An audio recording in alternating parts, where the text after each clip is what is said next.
Most people think modern farming is all about the newest technology, but some of the biggest breakthroughs are happening because farmers are going backward. Today I'm going to show you 4 ancient grains that are quietly saving American farmland, helping farmers use less water, rebuild their soil, and create food security for the future. And chances are, you've never heard their names. If you're new here, welcome to Zero to Purpose, where we explore simple ideas that create meaningful change in how we live and grow. These aren't just old crops making a comeback. They're proving that sometimes the best way forward is to remember what worked for thousands of years. Grab a tea, settle in, and let's begin.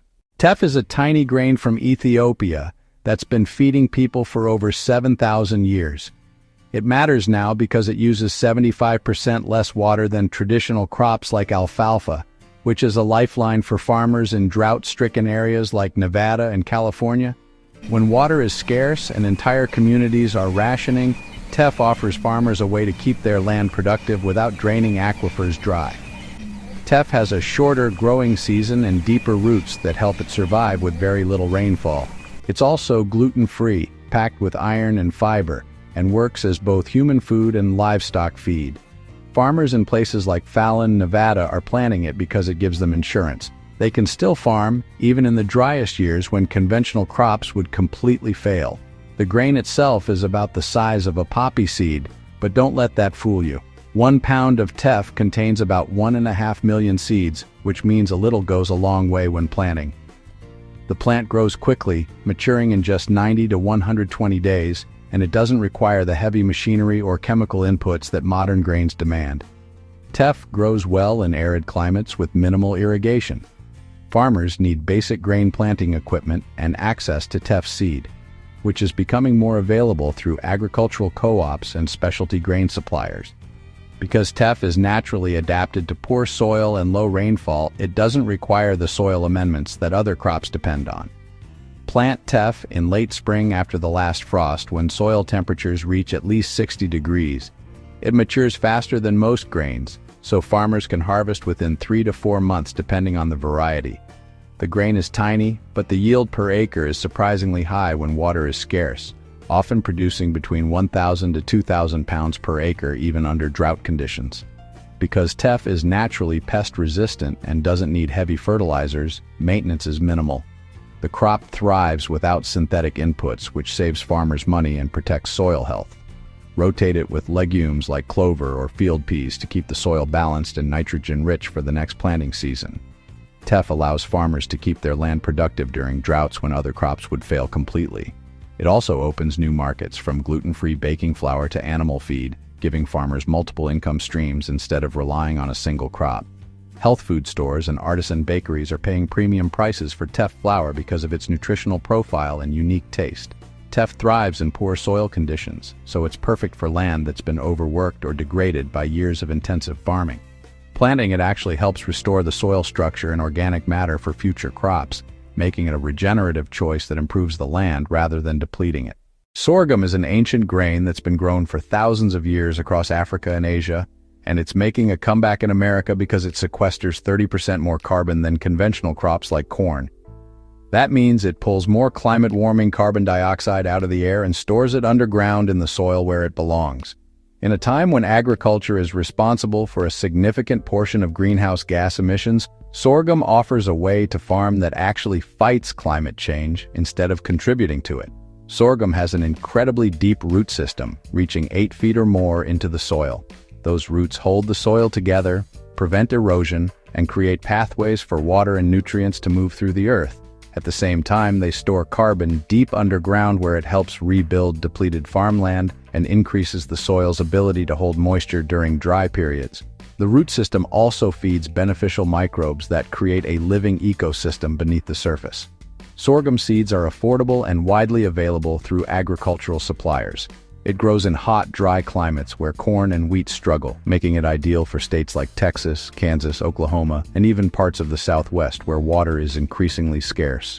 The plant is incredibly heat-tolerant, thriving in temperatures that would stress or kill other grain crops. Plant sorghum in warm soil after the last frost when ground temperatures stay consistently above 65 degrees. Sorghum doesn't need heavy irrigation. It uses about 50% less water than corn, which makes it economically viable in regions where irrigation is expensive or restricted. Let it grow through the summer and harvest in late fall when the grain heads turn brown and the seeds are hard and dry. The harvesting process is similar to other grains, so farmers don't need specialized equipment. Minimal pesticide use is needed since sorghum naturally resists many common pests like aphids and stem borers.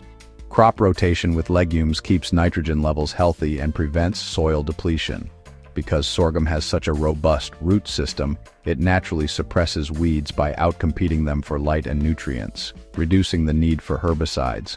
Farmers who plant sorghum are rebuilding their soil health while producing a crop that's marketable as food, livestock feed, and even biofuel. It's economic resilience and environmental restoration in one package. Sorghum grain can be milled into flour for gluten-free baking, fermented for beer and spirits, or pressed for syrup. The stalks can be used for animal bedding or processed into biofuel, meaning nothing goes to waste. Sorghum's drought tolerance means farmers can plant it in fields that have been too risky for other crops, turning marginal land back into productive farmland.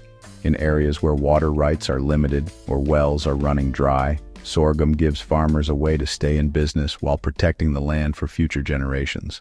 If this is opening your eyes to how farming is changing, tap the like button so more people can discover these stories. And tell me in the comments, had you heard of any of these grains before today? Which one surprised you most? I'd love to know what stood out to you. Your comments help more people find content like this, and they help me understand what you want to learn about next. So drop a note below and let's keep this conversation going.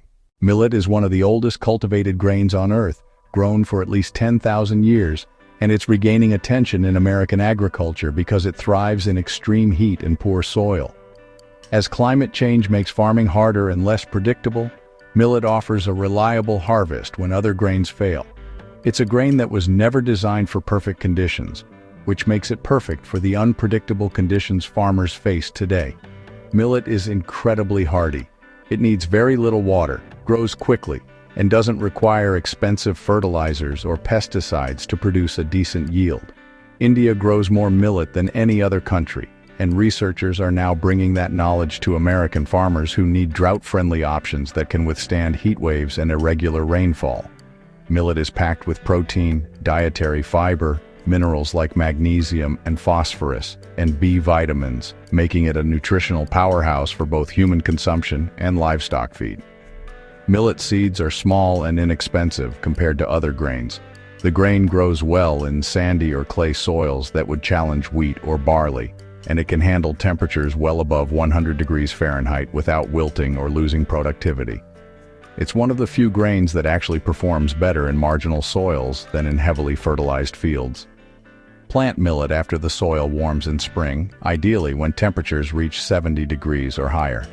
Millet matures in just 60 to 90 days depending on the variety, making it one of the fastest growing grains available to farmers.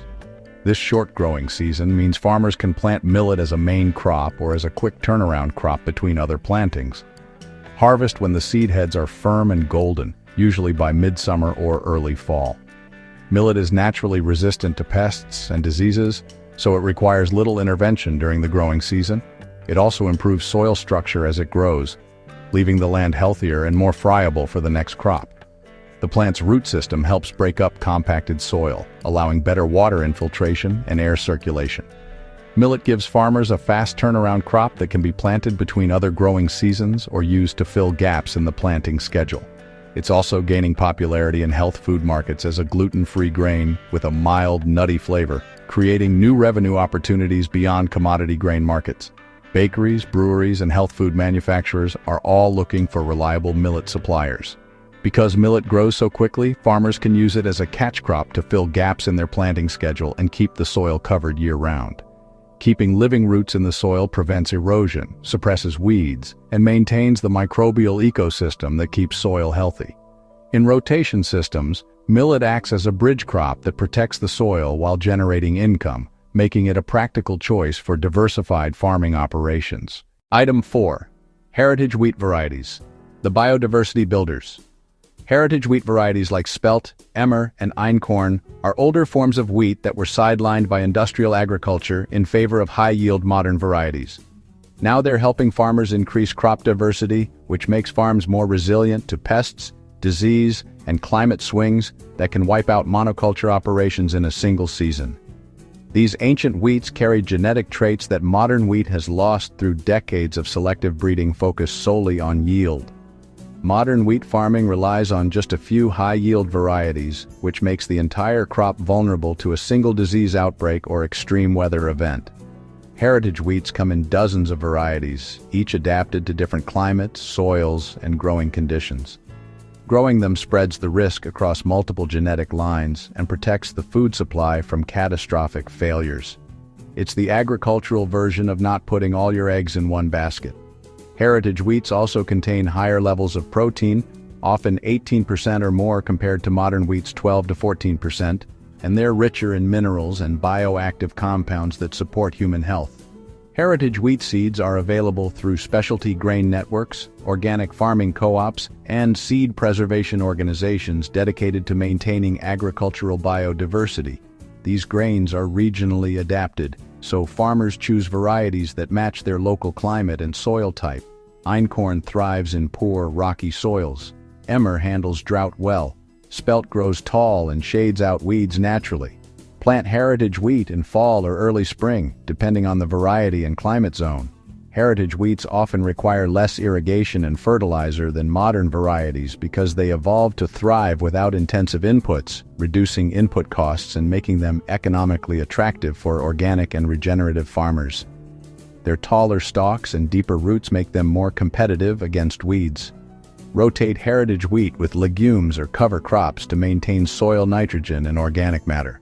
Because these varieties have been grown for centuries without modern chemicals, they're naturally more pest-resistant and disease-tolerant than modern wheat, which has been bred in high-input environments. Heritage wheats also mature more slowly, giving them time to develop deeper root systems that access nutrients and water from lower soil layers. Heritage wheats tap into premium markets where artisan bakers and health-conscious consumers pay significantly more for flour made from ancient varieties. These grains are prized for their complex flavors, superior baking qualities, and nutritional profiles. Farmers also benefit from healthier soil, lower chemical costs, and the satisfaction of preserving agricultural heritage that goes back thousands of years. Heritage wheats have deeper root systems than modern varieties, which means they pull nutrients from lower in the soil profile and leave more organic matter and nutrients near the surface for the next crop. Their tall stalks provide more residue after harvest, which protects the soil from erosion and feeds the soil microbiome through the off-season, creating a positive cycle that improves land quality year after year. Bonus tip: cover crops change everything. Here's the thing most people overlook when they think about ancient grains and sustainable farming. These grains work even better when paired with cover crops. Cover crops are plants grown between cash crops specifically to protect and feed the soil. They're the secret ingredient that makes everything else work, and they're one of the simplest, most powerful tools farmers have for rebuilding degraded land.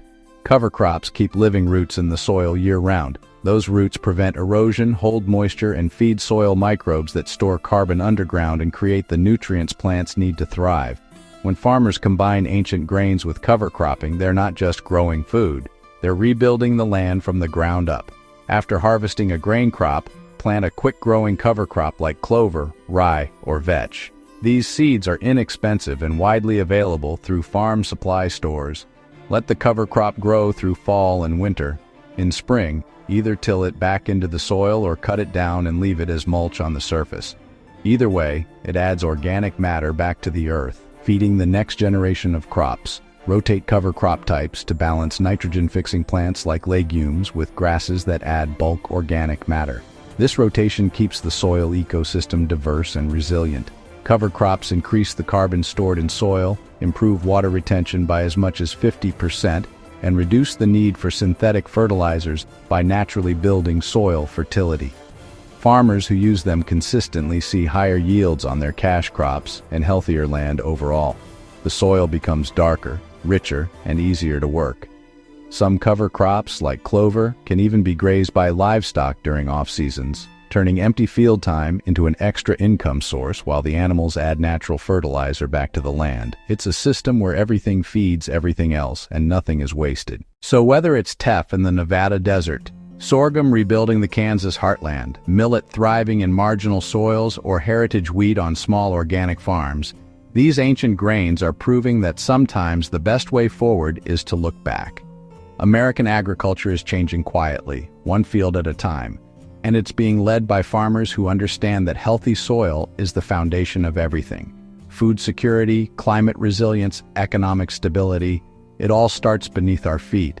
These grains aren't just crops, they're teachers reminding us that abundance doesn't come from dominance or force. It comes from balance, patience, and working with the land instead of against it. Pick one of these grains and learn more about it this week. Maybe you'll find it at a local market, or maybe you'll discover a farmer in your area who's growing it. Support them. Ask questions. Be part of the story. Drop a comment and tell me which ancient grain you're most curious about. I'd love to hear what resonated with you today. And if you haven't yet, subscribe and join us here at Zero to Purpose, where we explore the simple ideas that build a more purposeful life, one story at a time. Thanks for being here. See you in the next one.